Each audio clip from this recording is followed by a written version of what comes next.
because of my parents, especially my daddy's blessings, I am here like this. My life is like this.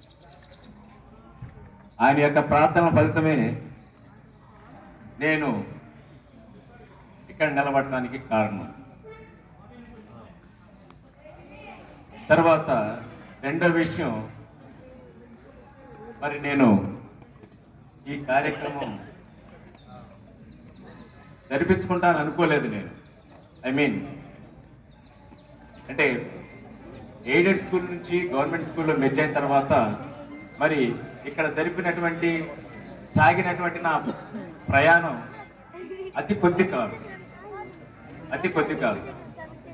ఈ కొద్ది నా యొక్క ఆ ఎబిలిటీని మరి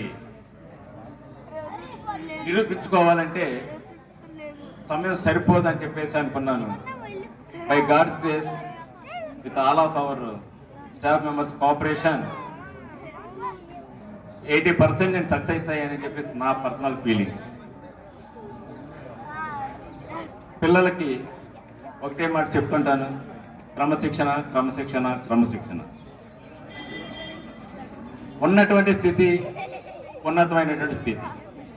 మీరు మీ ఫ్యామిలీ, మీ పేరెంట్స్ ఎటువంటి స్థితిలో ఉన్నారన్నటువంటిది మీరు ఒకసారి గ్రహించుకోండి, ఆలోచించండి.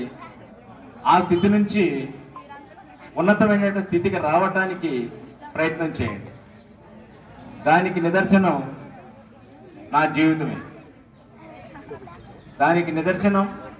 నా జీవితమే. నేను పుట్టినటువంటి ఇల్లు పెంకిటిల్లు. నేను ఏర్పరచుకున్నటువంటి ఇల్లు డాబా. ఇప్పుడు ఉంటున్నటువంటి ఇల్లు పెద్ద విల్లా.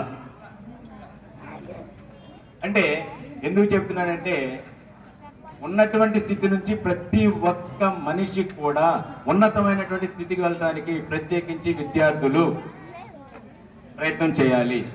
ఎప్పుడైతే ఈ విద్యార్థులు ఉన్నతమైనటువంటి స్థితికి వెళ్ళారో మొట్టమొదటిగా సంతోషించేటువంటి వ్యక్తిని నేను. ఇక్కడ ఓల్డ్ స్టూడెంట్స్ కొంత మాట్లాడారు, తర్వాత కొంతమంది ఓల్డ్ స్టూడెంట్స్ ఉన్నారు ఇక్కడ. వాళ్ళందరూ గేమ్స్లో ప్రావీణ్యం పొందినటువంటి వ్యక్తులు. ఆ గేమ్స్ ద్వారా వాళ్ళు ఉద్యోగం కానీ వాళ్ళ గడుపుతున్నటువంటి వ్యక్తులు. రెండో మాట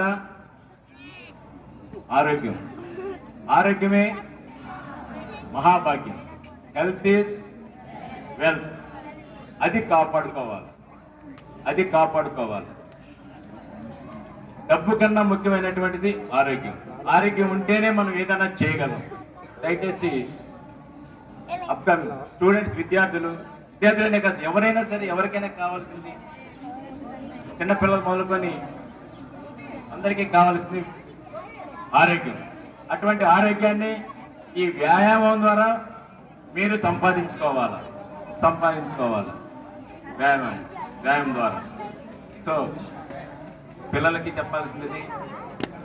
తర్వాత నా తోటి సహోదర ఉపాధ్యాయులందరికీ ధన్యవాదాలు సరిపోయేమో కానీ మరి ఏ రూపంలో ఏ మాటల్లో చెప్పాలో నాకు అర్థం కావట్లేదు.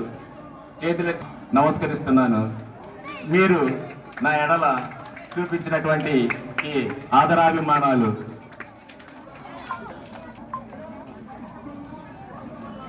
Thank you one and all.